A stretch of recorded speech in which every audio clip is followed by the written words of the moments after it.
Assalamualaikum warahmatullahi wabarakatuh.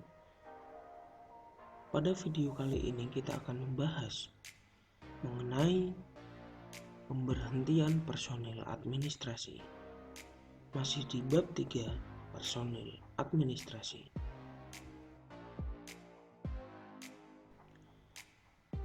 Pemberhentian kerja.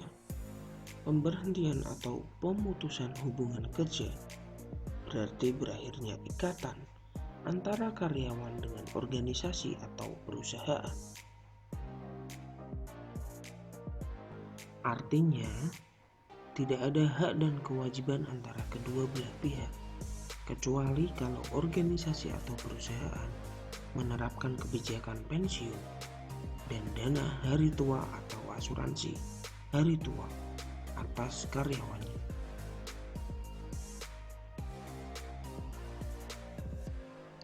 Pemutusan hubungan kerja tentunya tidak terjadi begitu saja. Terjadi beberapa alasan kenapa pemutusan hubungan kerja ini bisa terjadi. Berikut ini merupakan beberapa penyebab terjadinya pemutusan hubungan kerja.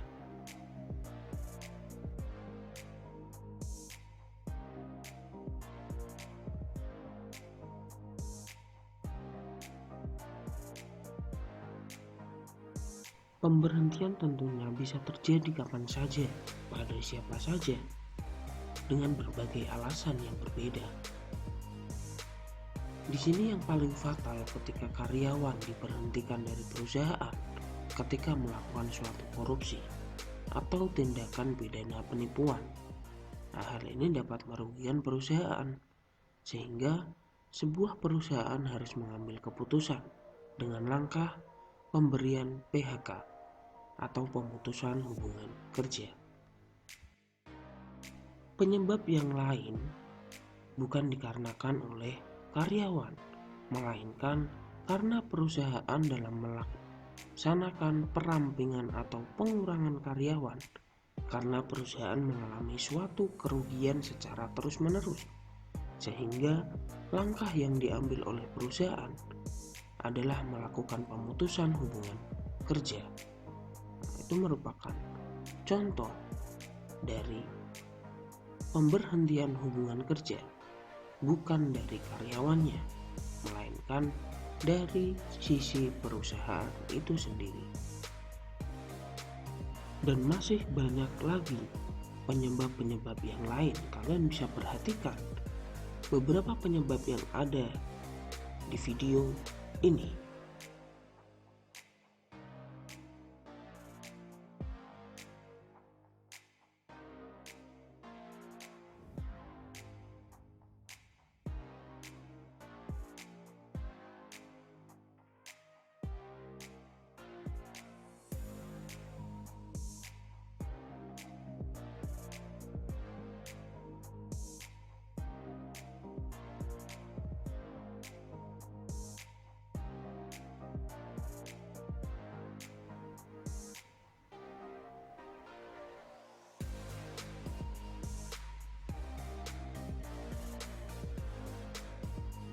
Tingkatan pemberhentian dari pihak perusahaan ada dua macam, yaitu yang pertama, pemberhentian dengan hormat.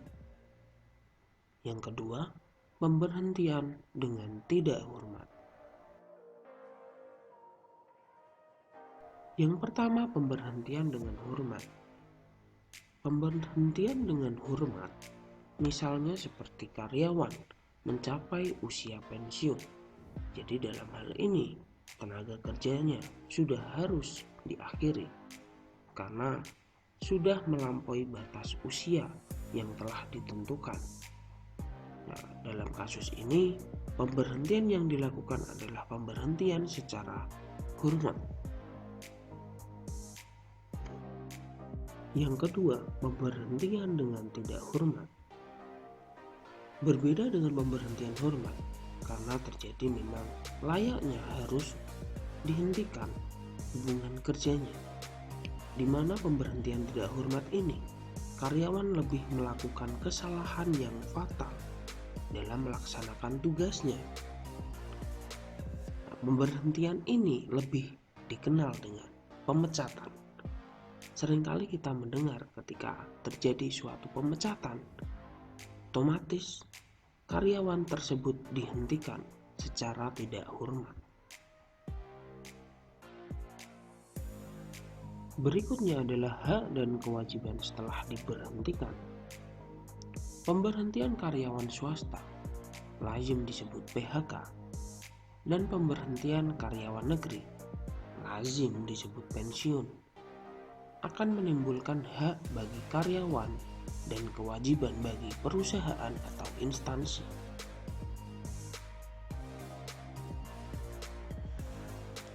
Hak dan kewajiban tersebut biasanya berupa uang pesangon, uang jasa, dan uang ganti rugi untuk karyawan swasta, dan uang pensiun untuk karyawan negeri.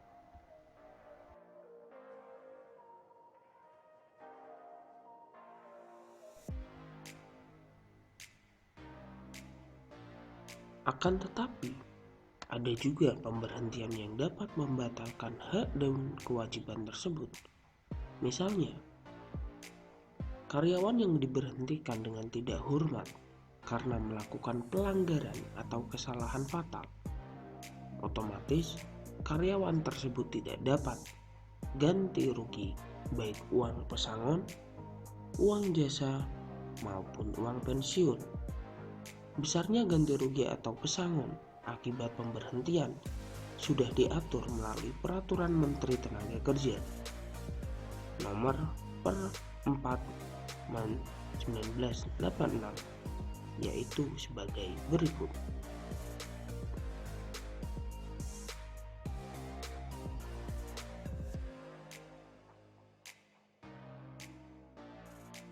Yang pertama, uang pesangon. Besarnya uang pesangon sudah ditetapkan sebagai berikut.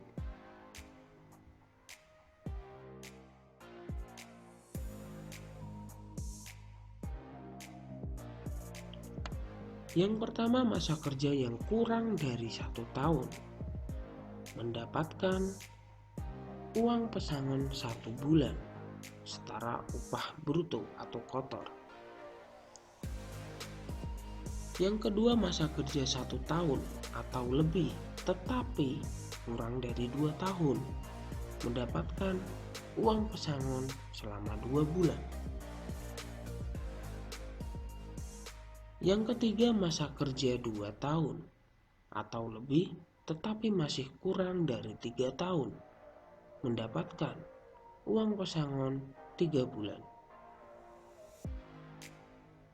Berikutnya, masa kerja 3 tahun atau lebih tetapi kurang dari 4 tahun mendapatkan 4 bulan uang pesangon. Dan berikutnya, masa kerja 4 tahun atau lebih tetapi masih kurang dari 5 tahun mendapatkan uang pesangon sebesar 5 bulan.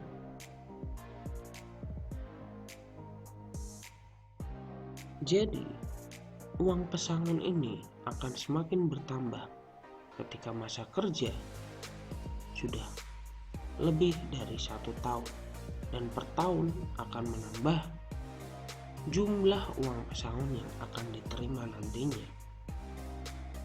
Tentunya ketika seorang karyawan tidak melakukan kesalahan yang fatal dalam bekerjanya.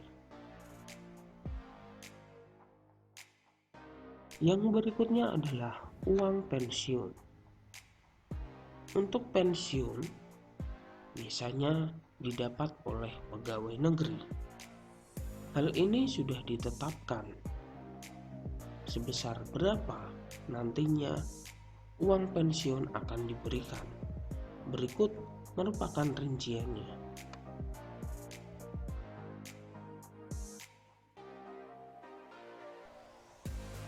Yang pertama, apabila yang bersangkutan masih hidup, pembayarannya sebesar 75% dari gaji pokok.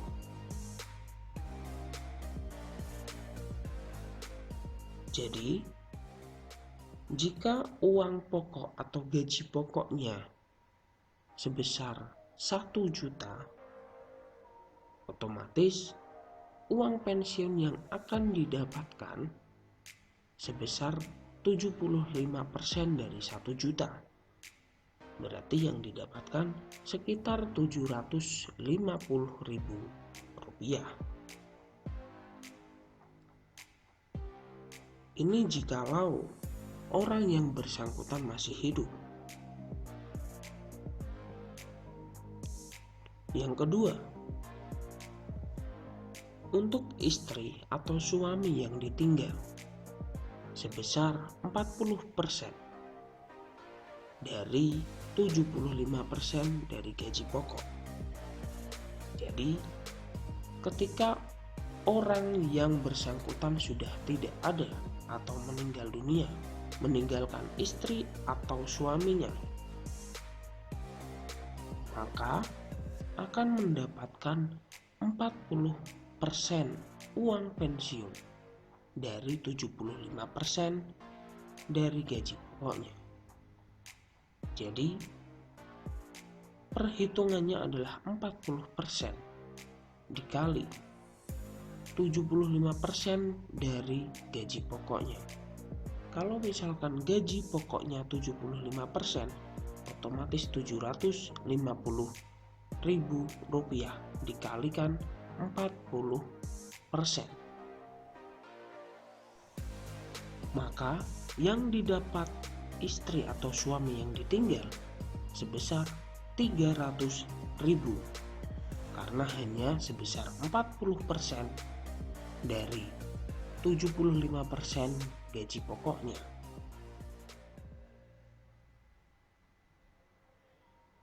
Yang ketiga,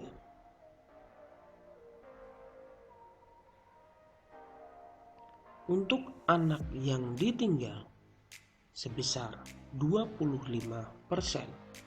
dikali 75% dari gaji pokoknya. Kalau misalkan gaji pokoknya 1 juta, 75%-nya adalah 750.000 rupiah. Dan untuk anak yang ditinggal, 25% dikali 750.000 rupiah, maka uang pensiun yang didapatkan adalah sebesar 187.500 rupiah. Berikutnya adalah uang jasa. Uang jasa memiliki beberapa ketetapan. Besar uang jasa sudah ditetapkan, di mana uang jasa ini lebih lama untuk bisa mendapatkannya. Berikut ini merupakan ketetapan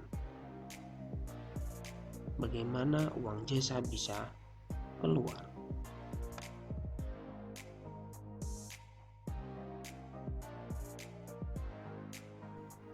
Berbeda dengan uang pesangon, uang jasa biasanya ditetapkan ketika masa kerjanya sudah 5 tahun atau lebih, tapi kurang dari 10 tahun. Mendapatkan uang jasa sebesar 2 bulan.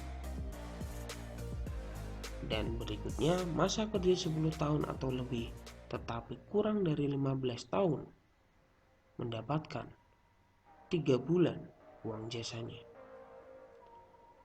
Dan berlaku untuk kelipatannya ketika 15 tahun, 20 tahun, dan 25 tahun.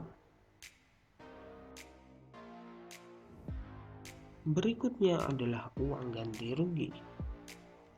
Uang ganti rugi agak sedikit berbeda dengan uang pesangon maupun uang jasa.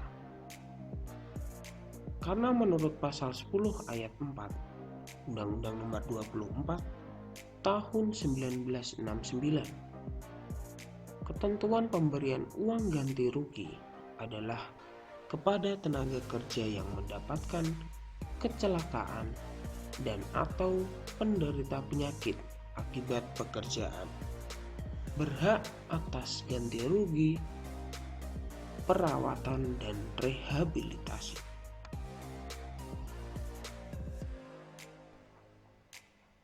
Oke, itu adalah beberapa materi terkait pemberhentian hubungan kerja. Jika kalian memiliki pertanyaan atau ada hal yang ingin didiskusikan, kalian bisa tulis apa yang ingin kalian katakan pada kolom komentar. Sebisa mungkin akan selalu dijawab.